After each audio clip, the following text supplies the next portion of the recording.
Kisah kesaktian abdi dalem Sultan Agung. Sultan Agung adalah raja ketiga Kesultanan Mataram yang memerintah pada tahun 1613 sampai 1645. Di bawah kepemimpinannya, Mataram menjadi kerajaan terbesar di Jawa dan Nusantara pada saat itu.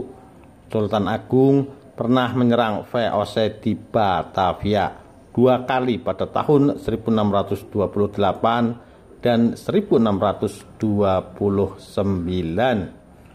Seperti kisah-kisah raja termasyhur di Nusantara lainnya, Sultan Agung juga mempunyai kisah mistis yang menarik.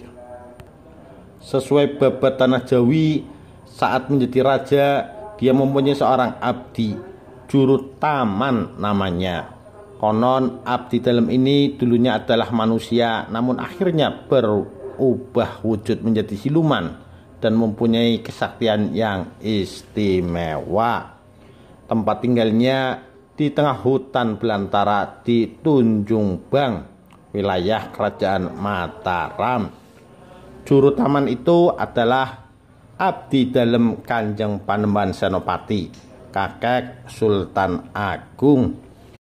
Dikisahkan Panembahan Senopati saat itu mendapat telur lungsung jagat dari Kanjeng Ratu Kidul untuk dimakan karena berkhasiat membuat tubuh kuat dan panjang umur.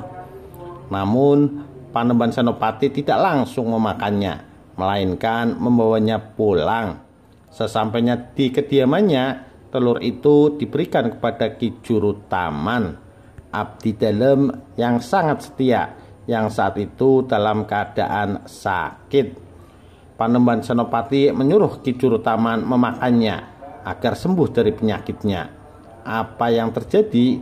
Penyakit yang didera Ki Jurutaman langsung sembuh. Namun dia berubah menjadi raksasa dan memiliki kesaktian yang hebat dan berumur panjang. Ketika terjadi peperangan di Pajang, Jurutaman berhasil membunuh Sultan Pajang. Itulah sebabnya Kanjeng Panembahan Senopati sangat senang kepadanya. Lalu Ki Jurutaman diwasiatkan untuk membantu cucunya Sultan Agung. Karena kesaktiannya itu, Jurutaman selalu mendapat kepercayaan dari Sultan Agung untuk melaksanakan tugas penting. Suatu ketika Sultan Agung bermaksud akan pergi ke Banten, kerajaan yang belum ditaklukkannya. Dia ingin melihat dari dekat wilayah bakal medan perangnya ini. Karena itu kepergiannya haruslah diam-diam, tidak diketahui orang. Sultan Agung memanggil Jurutaman dan bermaksud menggunakan kesaktian abdi setianya ini untuk tugas rahasia itu. Setelah sembah hormat dengan cekatan, Jurutaman mengangkat singgasana lalu membumbungkannya ke angkasa. Sementara Sultan Agung masih duduk di atasnya. Dengan masih bersinggasana ini, Sultan Agung melesat ke angkasa secepat kilat menuju kerajaan Banten. Sungguh takjub Sultan Agung dengan kesaktian abdi gaibnya ini, karena dalam waktu sekejap saja telah sampai di angkasa kerajaan Banten. Dari atas, Sultan Agung dapat dengan jelas melihat keadaan kerajaan di jauh sebelah barat Mataram ini. Tanpa diketahui oleh siapapun, ketika itu di Istana Banten sedang berlangsung pertunjukan wayang kulit dengan meriahnya. Turunkan aku ke bawah, Ki Jurutaman, perintah Sultan Agung tiba-tiba. Aku ingin melihat wayang Banten. Apakah sama dengan wayang Mataram? Begitu titah raja yang agung ini. Kemudian Sultan Agung diturunkan Ki Jurutaman di pendopo istana itu. Sultan Agung masih tetap duduk di singgasananya. Sementara Jurutaman dengan wujud gaibnya berjaga demi keselamatan sang raja junjungannya.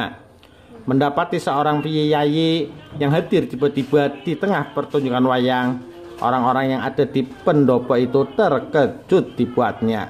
Mereka heran bagaimana cara dia datang. apalagi kedatangannya disertai bau harum bagai wangi gunung bunga. Dan yang lebih mengherankan lagi, pria itu masih duduk di singgasananya dengan segala kebesaran seorang raja. Serta-merta yang hadir menundukkan muka kena pengaruh wibawa dari wajah Sultan Agung yang bersinar bak rembulan.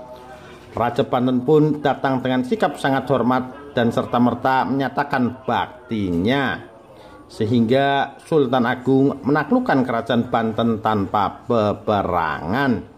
Karena merasa rajanya akan aman di tempat itu, Jurutaman pergi menemui teman-temannya bangsa siluman di negeri Banten.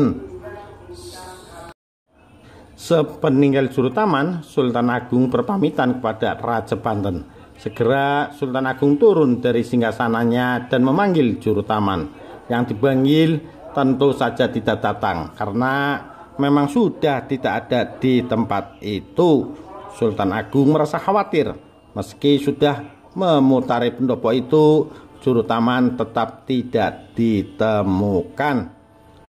Sesudah menemui teman-temannya, Jurutaman segera kembali ke pendopo. Jurutaman terkejut melihat junjungannya tidak berada di tempatnya lagi, kecuali tinggal singgasananya saja.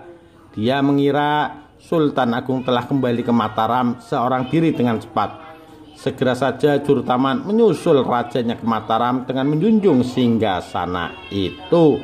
Melihat singgasana Sultan Agung tiba-tiba hilang lenyap dalam sekejap mata, Sultan Banten beserta rakyatnya terkesima. Seakan tak habis pikir, Sultan Banten dan rakyatnya merasa heran. Bagaimana seorang raja mampu datang secara tiba-tiba dengan singgasananya dan pulang dengan sekejap pula. Sejak saat itu, Kesultanan Banten menyatakan takluk atas kelebihan dan kesaktian Sultan Agung. Sebelum wafat, Sultan Agung meminta Jurutaman untuk menjaga Gunung Merapi agar kaula keturunan Mataram terhindar dari ancaman gunung api tersebut. Abdi dalam Sultan Agung yang juga memiliki kesaktian adalah Ki Cinde Amoh dan Ki Nayadharma. Dalam serat Duwung Winawas Sawatawis dening Ki Darmo Sugito dijelaskan salah satu kesaktian Ki Cinde Amoh adalah jika membuat senjata pusaka pesanan sang raja tanpa menggunakan api. Biasanya hanya dibengkokkan saja dengan menggunakan kekuatan jempol atau jari. Namun pusaka buatannya diakui kedikjayaannya oleh Sultan Agung dan kerabat keraton Mataram. Selain itu disebutkan kalau Ki Cinde Amoh juga memiliki ilmu kekebalan sehingga tak mempan senjata baik tajam maupun api. Dari serat Duwung Kangit Raden Temunggung Waluyo Dipuro dinyatakan bahwa leluhur dari Ki Cinde Amoh adalah Sultan Kudarawi Srengga yang menurunkan Pangeran Welang. Leluhur Pangeran Welang juga pembuat keris yang hanya berdapur Karawelang, brojol, dan tilam obeh. Salah satu senjata pusaka buatannya yang terkenal adalah Kanjeng Kyai Kokohan. Konon putri Pangeran Welang dijadikan selir oleh Raja Pajang, sehingga lahirlah Ki Cinde Amoh, dan dari dirinya mengalir darah Pajajaran, Cirebon, dan Pajang. Karena kedekatannya dengan Sultan Agung inilah, maka jasad Ki Cinde Amoh ketika wafat dimakamkan di Bukit Imogiri. Sementara salah satu abdi dalam Sultan Agung lainnya yang juga memiliki kedikjayaan adalah Ki Nayadharma, sang lurah Kapedak. Sang abdi dalam inilah yang mampu membunuh Adipati Pati Pragola II yang memberontak terhadap kekuasaan Mataram. Padahal sang adipati ini terkenal kebal senjata karena memiliki baju sirah atau kerewaja peninggalan seorang Portugis bernama Baron Sekeber. Dikisahkan Baron Sekeber adalah juru taman Kadipaten Pati. Namun pria ini terbukti berselingkuh dengan selir kesayangan Pragola yang bernama Roro Mendut sampai memiliki 2 orang anak kembar. Pragola pun membunuh Baron Skeber dan kedua anaknya, tapi mengampuni selirnya tersebut. Setelah Baron tewas, Pragola II mengambil kere wajah dan memakainya dalam setiap pertempuran. Begitu juga ketika menghadapi serangan Laskar Mataram.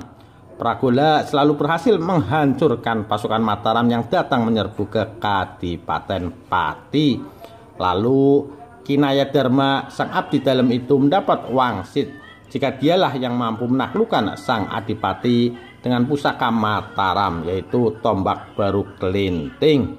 Konon sang abdi dalam ini pun lalu bertirakat sehingga mendapat petunjuk, sehingga datanglah arwah kedua anak Baron Skeber untuk menuntut balas. Yang satu menyusup pada baju sirah milik Pragola, yang satunya menyusup pada tombak baru kelinting milik Sultan Agung. Lalu saat pertarungan, sang abdi dalam ini kemudian diserahi tombak baru kelinting. Dengan pusaka inilah Naya Dharma mampu melukai adipati Pragola hingga menewaskannya.